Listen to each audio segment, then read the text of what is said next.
Yeah, unfortunately, as you know, everybody doesn't appreciate the culture for what it is. You know what I'm saying? And like they don't do the history. They don't care to know where it comes from or who created it or any of these like Right. valuable things. And I actually saw a video that you were doing online and where you were doing some you basically breaking artwork where Right. you were Right. where you were doing the paint and you were talking about how this is a black culture and you're like you're an Asian guy but you Yeah. respect that it comes from black people, that it is a black culture, but it still has a place for you in it. You know what I'm saying? You can still Right. be like you said. I think you somewhere you said like being a guest. It's okay to be Right. a guest. Like if you ever come to Arizona and you call me, you're gonna be a guest in my house. That doesn't make you like a lesser person. You know what I'm saying? So, Right. but then you said something to the effect that it was about anti-blackness and how people let that ride as long as you're dope or you have some kind of like carrot to hang over everybody like a jam or something like that. So you want to unpack Yeah. that for us? Yeah. It's just it's been an ongoing thing within the community, and this kind of alludes back to where I said it wasn't until later that I really got into hip hop per se, because I came up in Louisiana, and although like its breaking history was rich, and like I was surrounded by people who were like talented in this craft, I wasn't surrounded by anyone with the actual knowledge of it, and I was also surrounded just in general in an environment. Louisiana, it's a red state. So I was surrounded in an environment where like I was numb to like the overt racism, like that was very like plain and clear. So that was all normalized to me. And it wasn't until I moved to Jersey and I started, thinking for myself, doing my own research, really listening to my black friends, because before I used to dismiss them when they brought up stuff about black culture and like anti-blackness within the breaking community, because I was just like, oh, I don't see it. That's not going on. I'm not affected by it. But once I started to listen more and educate myself, that's when I was like, okay, this is what hip hop is.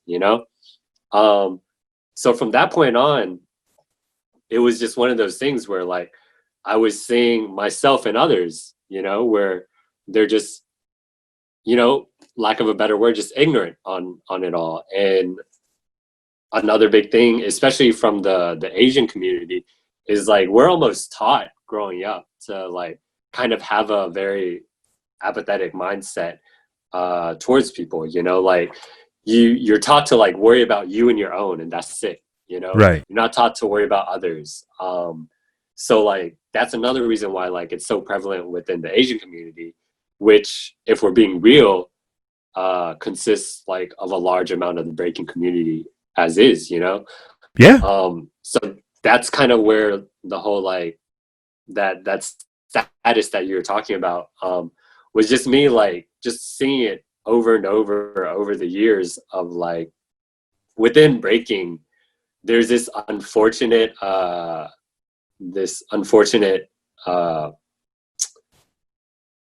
sort of hierarchy in how like the people within the community navigate, and the higher you are, the more you can get away with, the same way in society, the same way in life.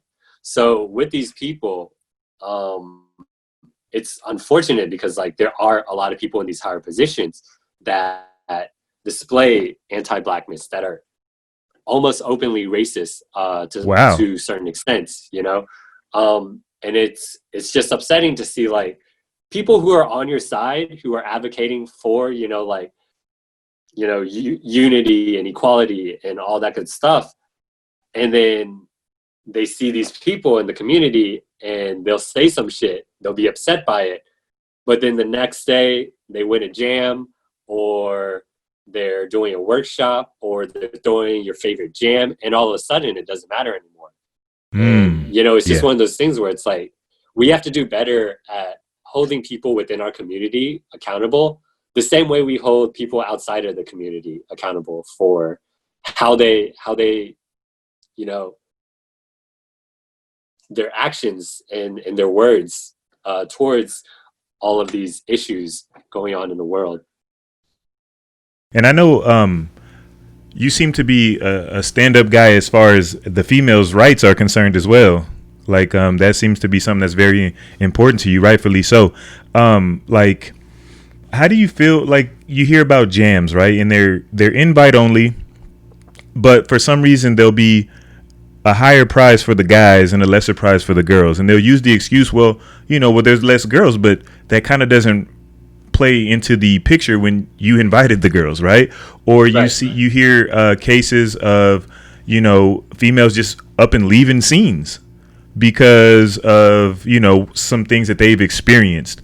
And I know, like I was saying online, you don't have to, of course, please don't name any names, but you have been speaking out against the way that females have been treated in the hip hop space. Like, how are they being treated from what you're seeing, from your perspective? So sort of the same way it took me a while in my breaking career and my breaking life that like I was kind of open to the idea of like hip hop and the actual roots of it. The same thing happened with how I saw how the women were treated within our community. It was something that, again, like I said from earlier, I was numb to like how they were treated, because like coming up, and this is another thing that's that I think is like really significant within the breaking community, is like we have a lot of kids in here, like Right. we have a lot of kids, and they're all very impressionable, like they'll see their favorite breaker and they will imitate them. They will see what they do and they will think it's the dopest thing, and they'll think it's normal. So for me, coming into the breaking community, I was 11 years old. I'm very impressionable. So a lot of things that I saw, I thought was normal. So that was one of the things, like when I started traveling more, like I would see certain things and it would just seem normal to me. And it wasn't until, like with recent movements like the Me Too movement that I was like, again, like the same thing with, listening to Black voices. In this respect, you have to listen to the women, like listen to what they're saying and really, really listen and absorb what they're saying, and like try to reflect on your own life and how like you might have like seen something differently at one point or another time, and really What just are like what are some of the things that they're saying? So like for the breaking community. Yeah. So like obviously I won't say any names, but like just overall treatment. There's I feel like there's definitely layers to this, where the mass majority have all like faced at bare minimum like some type of harassment, some type of like catcalling of some sort or another. And then the deeper you go, you have people who have actually been groomed from a young age, and then even further, you've had people who have been assaulted, and then even further, people who have been like emotionally abused, and so on and so forth. And this is something that, and back to what you said earlier, like this is one of those reasons why there's so few b-girls in the scene, because this is a male-dominated like environment, and there is a lot of toxic masculinity within this environment, and that's just something that I think moving forward we have to get better at, addressing it, and then being better as not only individuals but like as a community, and being able to like hold our own people accountable and navigate through this like together. Right. So like what would you say should even be a consequence? So let's say, I don't want to put myself in the situation, but let's say someone was like, b-boy such and such did this, then what do you feel would be the best response as a community? I think, and this is the other thing, with a lot of these cases, because people always just go straight to like, oh, this is all about that cancel culture, this and that. But in reality, like, like every case is different, and we have to treat them like case by case, and they're very complex in like just in how they are as a whole. So the unfortunate thing with the case of, like how women are treated is, a lot of the things that have been done to them, the abuser can't be put in jail for it. So then it does come into question, like, what are the consequences that we can implement?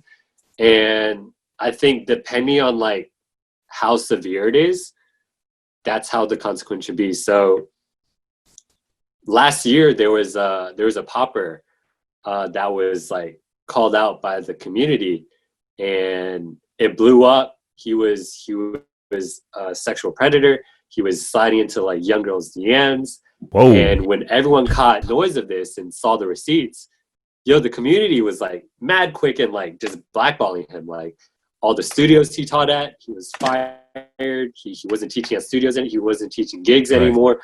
And he pretty much just disappeared. Rightfully like, so. The thing that was like, yeah, rightfully so. And like that's the extent of like what can happen in some cases. In other cases, if like there is actual like, if someone was actually raped, then those people should go to jail. Like hands down, they should be going to jail. Right. But then like I've talked to another bgirl friend of mine, and the thing we don't realize is like those are the extreme cases, but what people seem to like brush off a lot are the microaggressions that happen. Like the catcalling, the like subtle cases of like just sexism, like where someone might, if just as an example, if there's 3 judges and one's a bgirl and someone loses and he goes and asks the 2 b-boys what he did wrong and not the bgirl, just subtle things like that. So like those are just like these little microaggressions that for those situations, what as a community we want to do is to, 1, just acknowledge that they exist, and 2, to be better about it. Like I've like I'm guilty of like saying like subtly sexist things in the past in regards to bgirls.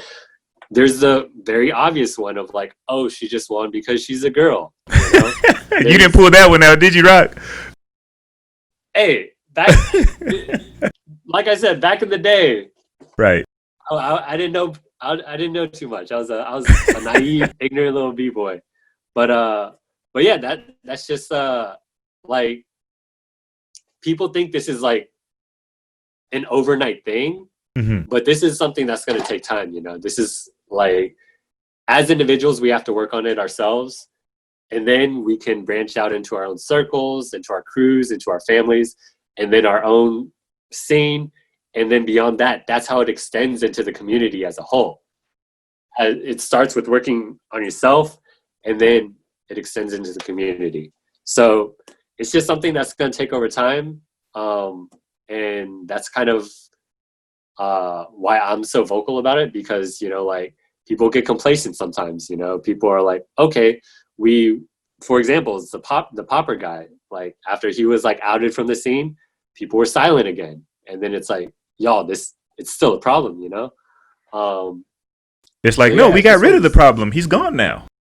Huh? It's like, no, we got rid of the problem. He's gone now. It's like, well, no, he wasn't the problem. That kind of culture was the problem. Exactly. Right. So yeah, it's just something that over time we can get better with. Let me play devil's advocate though. Now, what's the consequence when it comes back that the accusations are false? Because we see that, like you see athletes like sports stars and getting falsely accused, regular kids like high school, all the way up, up and down the spectrum. There is false accusations. They don't outnumber the real accusations, but they happen. And like, yeah, if they do happen, then obvious repercussions would have to happen. And this is another thing. Like, if I obviously I don't know off the top of my head, but like it's such a small percentage of like accusations that are actually false that it's just one of those things where, yes, if there is a false accusation, that person should be punished. In the justice system, I'm pretty sure they can like, I don't know if they can do time, but No, like they a false don't. That accusation right. Go ahead. is what's No, that? I'm listening. I'm listening. Yeah. Like a false accusation is a big deal, but the fact is, like, it happens so rarely. Right. But yeah, like for me, like if I knew that someone like actually falsely accused someone Right. in the community of whatever they accused them of, then absolutely they should be punished or suffer some type of repercussion, you know? At least ostracized, right? Yeah, exactly. But from what I know, as far as like all the accounts that have come out recently and the ones that have come out in the past and the ones that people have told me like in privacy, you know, like I've believed them all. And part of it is also like there's yes, there is like, and this is like to kind of almost play devil advocates with you, but like, you know, like for me, it's like, why would somebody like want to like falsely accuse someone? And obviously someone would say, you know, to shame them, they probably like did them wrong in some type of way in the past and they just want to get back at them. But like for me, it's like, I don't feel like there's certain cases where like when you hear their stories, it just doesn't sound like it would be something that like they wouldn't want to relive this trauma that they're sharing just to get back at someone. You know, this is more so like this is a problem. People need to be held accountable. You know.